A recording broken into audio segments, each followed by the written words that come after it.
Halo adik-adik, belajar biologi yuk sama Ibu Yunita. Semoga bisa menambah rasa syukur kalian terhadap Tuhan Sang Maha Pencipta. Apa kabar adik-adik? Assalamualaikum warahmatullahi wabarakatuh. Pada video kali ini, Ibu masih membahas seputar jaringan. Dan yang akan dibahas adalah jaringan epitel, yang merupakan salah satu bagian dari jaringan hewan. Masih ingat kan kalian tentang struktur organisasi kehidupan seperti pada gambar berikut, bahwa jaringan terbentuk dari kumpulan sel yang memiliki bentuk dan fungsi yang sama. Jaringan hewan dapat dikelompokkan menjadi beberapa kelompok, yaitu pertama jaringan embrional yang merupakan hasil pembelahan sel zigot. Nah, pada manusia dan hewan vertebrata hanya terdapat pada ujung tulang pipa yang masih muda dan pada sumsum tulang belakang. Kemudian yang kedua adalah jaringan epitel. Nah, jaringan inilah yang akan kita bahas pada video ini ya. Nah, yang ketiga adalah jaringan ikat. Nah, selanjutnya pada kelompok ketiga itu ada jaringan otot. Dan yang terakhir adalah jaringan saraf.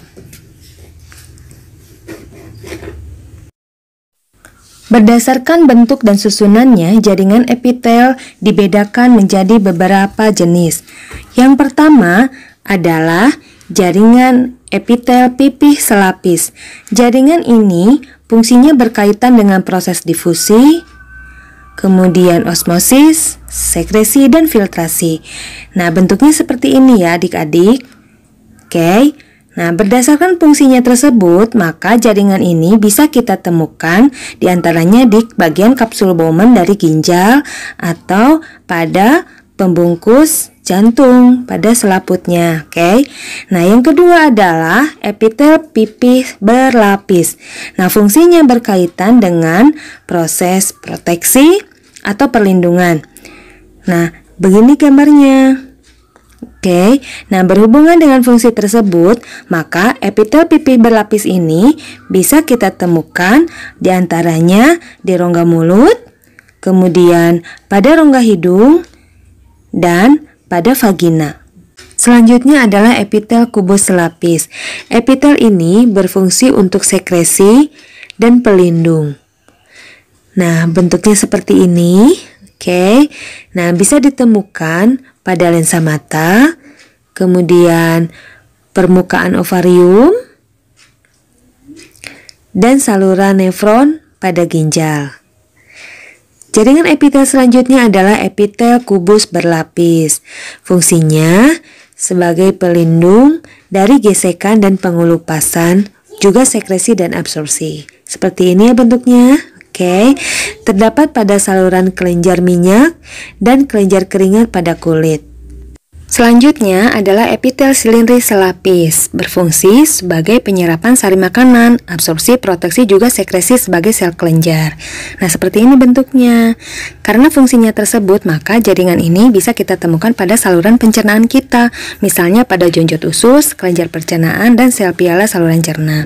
Lalu ada epitel silindris selapis bersilia, berfungsi sebagai pelindung dan penghasil lendir, juga tempat difusi absorpsi zat serta melicinkan. Nah, seperti ini bentuknya. Oke, biasanya jaringan ini ditemukan pada sebelah dalam saluran rahim atau juga pada saluran pernapasan, tepatnya di saluran trakea. Juga bisa kita temukan dalam rongga hidung. Selanjutnya adalah epitel silindris berlapis. Epitel ini berfungsi sebagai pelindung dan sekresi. Nah, seperti ini ya bentuknya. Oke, jaringan ini biasanya dapat ditemukan pada saluran sekresi kelenjar ludah dan kelenjar susu. Selanjutnya adalah epitel silindris berlapis semu, berfungsi sebagai proteksi, sekresi, dan gerakan zat yang melewati permukaan. Nah, seperti ini bentuknya. Nah, jaringan ini biasanya kita temukan pada saluran ekskresi besar, kemudian pada saluran reproduksi jantan, dan saluran pernafasan. Selanjutnya adalah epitel transisional. Nah, epitel ini merupakan epitel berlapis yang sel-selnya tidak dapat digolongkan berdasarkan bentuknya, karena bentuknya berubah-ubah seiring dengan fungsinya. Nah, jaringan ini berfungsi sebagai penahan dari regangan dan tekanan. Nah, bentuknya seperti ini ya. Oke, biasanya jaringan ini bisa kita temukan pada ureter, uretra, dan kantung kemih. Baiklah adik-adik, demikianlah video penjelasan mengenai jaringan epitel. Semoga bermanfaat ya. Saksikan terus video-video selanjutnya mengenai jaringan hewan. Terima kasih. Wassalamualaikum warahmatullahi wabarakatuh.